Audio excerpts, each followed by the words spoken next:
Hoy vamos a adentrarnos en la que es, sin duda, la estructura más compleja del organismo humano, el sistema nervioso. Pensemos en él como el gran centro de control que gobierna absolutamente todo, desde un simple reflejo hasta la creación más sublime. De hecho, esto es algo que ya intuía Hipócrates hace siglos. Pues bien, la respuesta a esa pregunta es, cómo no, el sistema nervioso.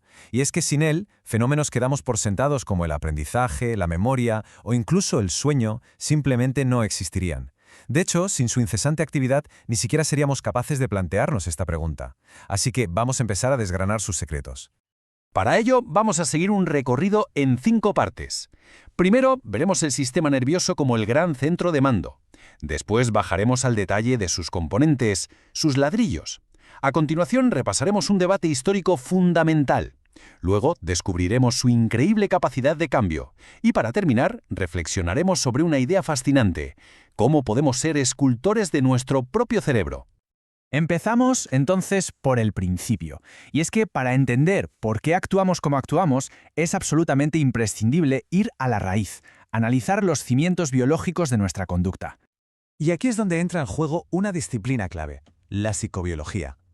Su punto de partida es una premisa fundamental.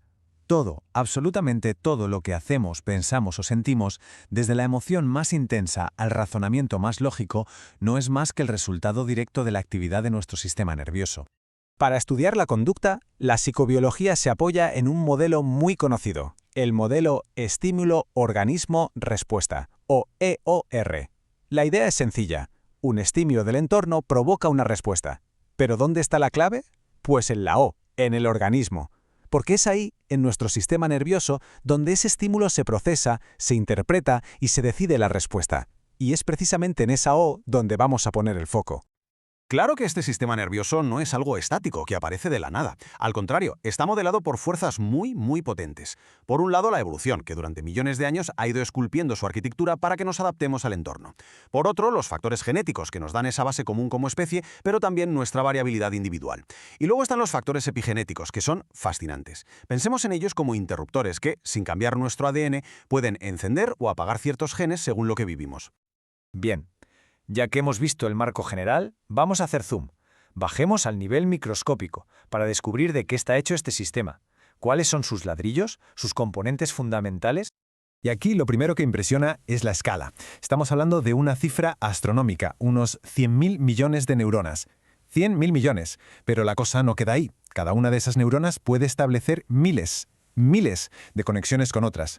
Si intentamos imaginar esa red, empezamos a darnos cuenta de la inmensa complejidad que se esconde detrás de cada pensamiento. Ahora bien, las neuronas no trabajan solas. Tienen unas compañeras indispensables, las células gliales. Si las neuronas fueran las estrellas del espectáculo, las que transmiten la información, las células gliales serían todo el equipo de producción. De hecho, son más numerosas y su trabajo es vital. Dan soporte, nutren, protegen y, ojo, también participan de forma activa en la plasticidad del sistema. ¿Y cómo funciona una neurona individualmente? Pues bien, el flujo de información sigue siempre una misma dirección. Es una calle de sentido único. Primero, las dendritas, que son como las antenas de la neurona, reciben la información. Segundo, toda esa información viaja al soma, el cuerpo de la célula, que la integra. Y tercero, si la señal es lo bastante fuerte, el axón, que es como un largo cable, la transmite hacia la siguiente neurona. Vale, esto que acabamos de describir, la neurona como una unidad independiente, hoy nos parece obvio, pero esta idea fue el centro de uno de los debates más feroces e importantes de la historia de la neurociencia, una auténtica revolución. En esta batalla intelectual teníamos a dos gigantes. Por un lado, el italiano Camillo Golgi. Él había desarrollado una técnica de tinción revolucionaria, y lo que él veía era una red continua, un entramado sin fin. Pero en el otro lado estaba el español Santiago Ramón y Cajal, que, utilizando la misma técnica de Golgi, llegó a una conclusión diametralmente opuesta. Las dos posturas eran irreconciliables. Golgi defendía la teoría reticular. El cerebro era como una malla, una red fusionada. Cajal, en cambio, propuso la teoría de la neurona. No, las neuronas son células individuales, entidades separadas que se hablan entre sí a través de pequeños espacios sin llegar a tocarse. Al final, las pruebas de Cajal eran tan detalladas que resultaron irrefutables. Su teoría se impuso y se convirtió en el pilar sobre el que se construye toda la neurociencia moderna. Y aquí viene lo curioso. Ambos, Cajal y Golgi, compartieron el premio Nobel en 1906. La ironía es que Golgi, incluso en su discurso de afectación, siguió defendiendo su teoría reticular.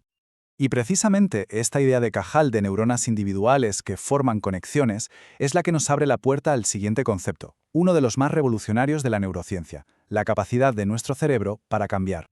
Hablamos, por supuesto, de la plasticidad neural. ¿Qué es exactamente? Pues es la capacidad que tiene el sistema nervioso de modificar su propia estructura y su función en respuesta a lo que vivimos, a lo que aprendemos. Dicho de otro modo, es la base biológica del aprendizaje y de la memoria. Y esto supuso un cambio de paradigma total. Durante muchísimo tiempo se pensó que el cerebro adulto era algo fijo, estático. La idea de la plasticidad rompió con todo eso. Nos demostró que el cerebro es un órgano dinámico, que se reorganiza constantemente a lo largo de toda nuestra vida. ¿Y cómo se manifiesta esta plasticidad? Pues de varias formas. Permite crear conexiones nuevas entre neuronas. También fortalece las conexiones que más usamos y debilita las que dejamos de utilizar. E incluso, algo que se creía imposible, permite que nazcan nuevas neuronas, un proceso llamado neurogénesis, en áreas clave como el hipocampo. Todo esto nos lleva de la mano a nuestra última sección, a una conclusión que no es solo científica, sino casi filosófica, sobre el poder que tenemos sobre nuestra propia mente. Y es que, ¿quién podía haber resumido todo esto de una forma más brillante? Pues el propio Santiago Ramón y Cajal. Mucho antes de que existieran las pruebas que tenemos hoy, él todo una intuición genial. Él ya entendió que lo que hacemos, lo que pensamos, nuestro esfuerzo, todo ello podía, literalmente, esculpir la arquitectura de nuestro cerebro. La ciencia moderna no ha hecho más que confirmar esta poderosa metáfora.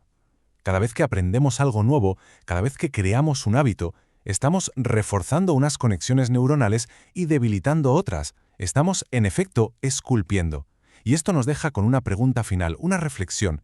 Si la evidencia nos dice que tenemos esta increíble herramienta, la pregunta es, ¿la estamos usando de forma consciente para modelar el cerebro que realmente queremos tener?